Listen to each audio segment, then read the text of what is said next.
Segunda-feira, dia 4 de novembro de 2024. Sejam todos muito bem-vindos, meus amigos, a mais um vídeo do canal Terra Brasilis News. Tudo bem com vocês? Espero que sim. Já sei que muita gente se assustou aí com o título, né? Cristo era ativista? Olha só que coisa. Eu vou explicar já e, claro, desmentir esta bobagem. Mas é o que foi dito por aí. Mas eu quero começar dizendo o seguinte, que nós estamos vivendo um momento, a menos aí de 24 horas, né? Talvez do dia mais importante do ano para nós brasileiros. Muito embora os motivos venham lá da terra do tio Sam, com o pleito eleitoral. Todo mundo já sabe disto. Indiretamente falando, todos nós viemos ao longo desse ano depositando nossas esperanças no pleito eleitoral americano, com a expectativa, claro, de que uma força maior consiga interromper a escalada de autoritarismo que tomou conta de nossa nação. Por tudo que vem acontecendo no Brasil, membros do Congresso dos Estados Unidos têm se manifestado publicamente, demonstrando preocupação e agido contra a escalada de autoritarismo e censura por parte de magistrados brasileiros, especialmente daquele ministro. Em setembro de 2024, os deputados republicanos Darrell Issa, que é da Califórnia, e a Maria Elvira Salazar, que é da Flórida, apresentaram um projeto de lei intitulado Ato contra Censores em Nossas Fronteiras. A proposta visa aí sancionar nos Estados Unidos autoridades estrangeiras que no exercício de suas funções tenham agido contra a liberdade de expressão em outros países. Em outubro, membros do Partido Republicano dos Estados Unidos também, liderados desta vez pelo deputado Chris Smith, apresentaram um projeto de lei denominado Lei de Proibição de Financiamento ou Aplicação da Censura no Exterior, que visa interromper o financiamento de ONGs americanas que apoiam a censura no Brasil. Tecnicamente, essas possibilidades são reais, mas dependem muito da vontade política, o que certamente não acontece no atual governo de Joe Biden. E por isso nós brasileiros depositamos em Donald Trump todas as nossas expectativas de que ocorra uma mudança de postura nos Estados Unidos contra o Brasil. Por incrível que pareça, ou por incrível que possa parecer, uma lei criada pelo ex-presidente Barack Obama pode até nos ajudar, pois se trata aí do Magnitsky Act, nome chato para falar, né? Uma lei que foi aprovada lá em 2012, que permite sanções contra estrangeiros envolvidos em violações de direitos humanos, até mesmo relacionadas à liberdade de expressão, com proibição de atividades financeiras e revogação de vistos das autoridades, inclusive juízes. Vejam só que interessante, a lei já existe, nem é necessário se criar novas leis, né, para atingir os nossos objetivos, basta colocar em pauta a lei já existente, coisa que com Joe Biden não queria acontecer, mas que com Donald Trump pode sim acontecer. O executivo americano pode cancelar vistos e congelar bens de autoridades estrangeiras em certas circunstâncias. Pode também, igualmente, proibir companhias americanas, inclusive bancos, de fazer negócios com cidadãos estrangeiros, inclusive altas autoridades. São atribuições do Departamento de Estado e do Departamento do Tesouro, lá dos Estados Unidos. O que implica tudo isto? Significa dizer que existe sim a possibilidade desses departamentos, o Departamento do Tesouro e o Departamento de Estado, tomarem ações contra bancos, cidadãos brasileiros, né, por terem agido de forma contrária aos direitos humanos. Essa informação, inclusive, quem deu foi o ex-embaixador brasileiro do nosso presidente, o Ernesto Araújo. E disso ele entende. Afinal de contas, ele era um embaixador, era um diplomata. Muito bem. Portanto, resumindo isso tudo, já existem ferramentas o suficiente para que ações de repressões, ou ações de repreensões, melhor dizendo, né, possam ser aplicadas até mesmo sem a necessidade de se votar novos projetos.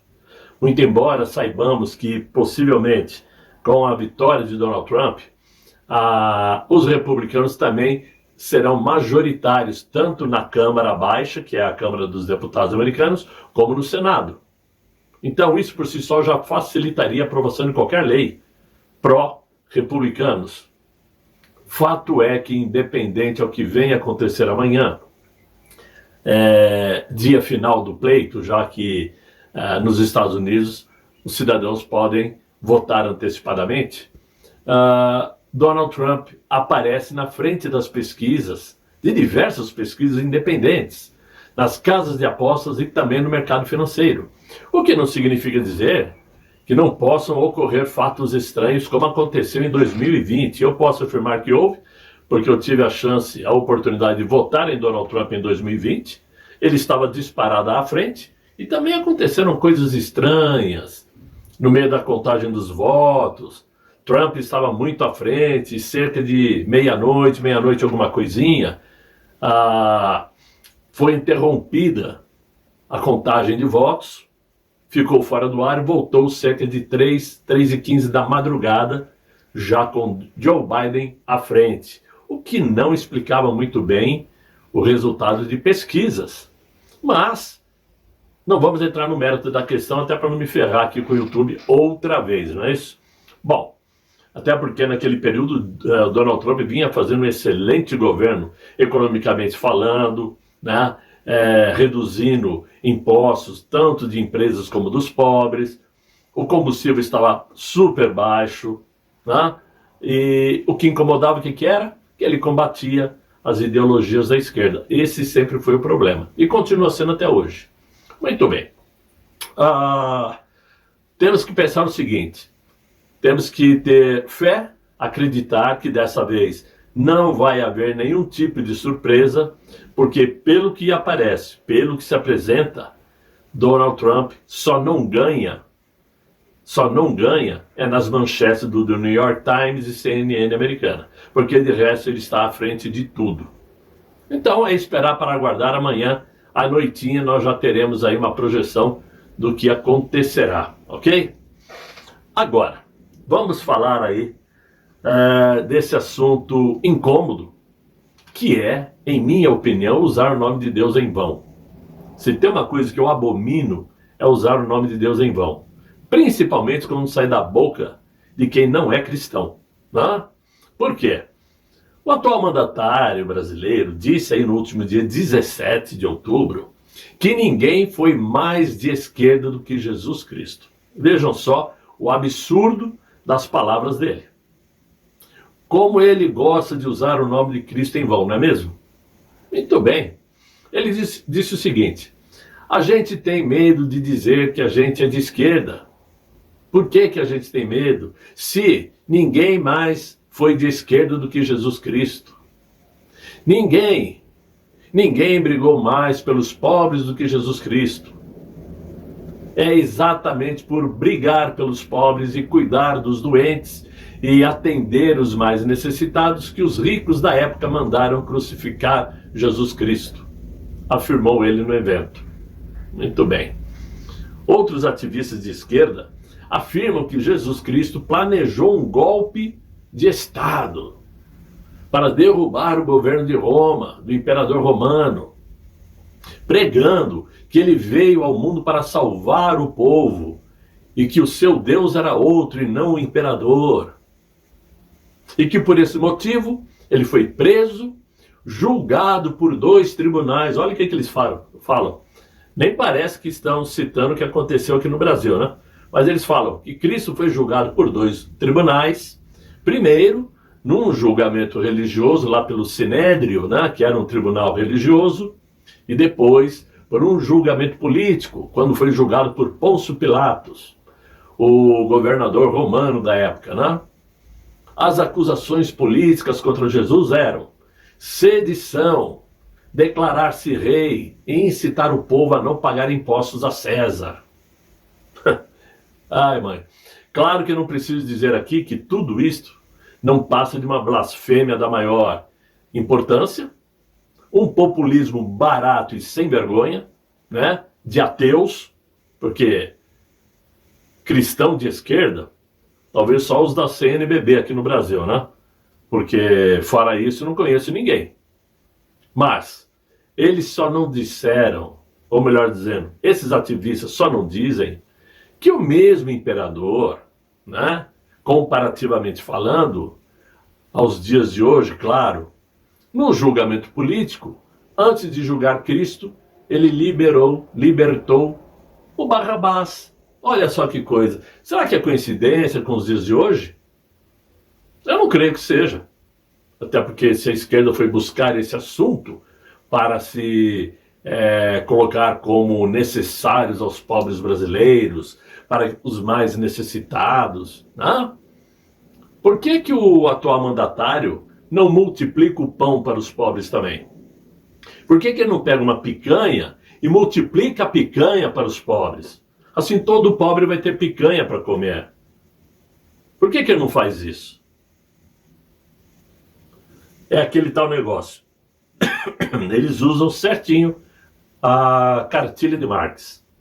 Primeiro, jogaram o povo contra o povo. Criaram essa polêmica do nós e eles, do bem contra o mal, né? Fazendo com que os brasileiros fiquem brigando todo santo dia um contra os outros, coisa que nunca acontecia no Brasil. Essas divergências políticas nunca aconteceram, né? Depois, começaram a trabalhar para destruir a família, e eles conseguiram, né? Conseguiram criar aí famílias poliamor, né? 2 maridos e uma mulher, não é isso? 2 mulheres e um marido, relações homoafetivas, e não vamos entrar em detalhe se é certo, se é justo, se é correto, se pode, se não pode, porque não é essa a questão. A questão é que antes não era assim, agora é. E agora é, ponto final. Então eles conseguiram emplacar. Até agora, por exemplo, lá no Supremo, está sendo votado aquela proibição que foi feita das escolas proibirem a linguagem neutra nas escolas. Sabe qual está sendo o resultado no momento? Já está 2-0 para derrubar a lei que impede a linguagem neutra. Ou seja, a linguagem neutra nas escolas vai ser aprovada pelo Supremo, né? E evidentemente que agora, para terminar, falta o quê?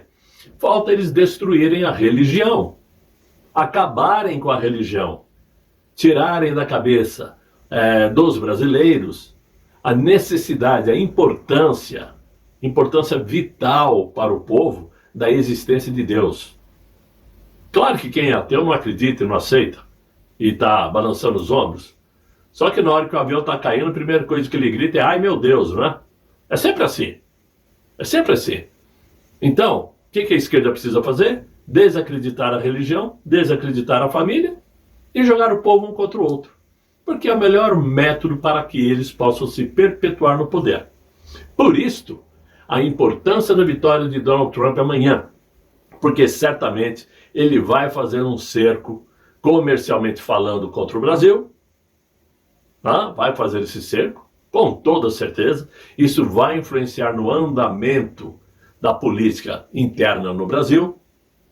E claro que a esquerda aqui está esperando o resultado para depois decidirem o que vão fazer com os presos de 8 de janeiro, o que vão fazer com esses inquéritos do fim do mundo que ainda estão abertos e que podem, a depender da vontade deles, colocar o nosso ex-presidente atrás das grades.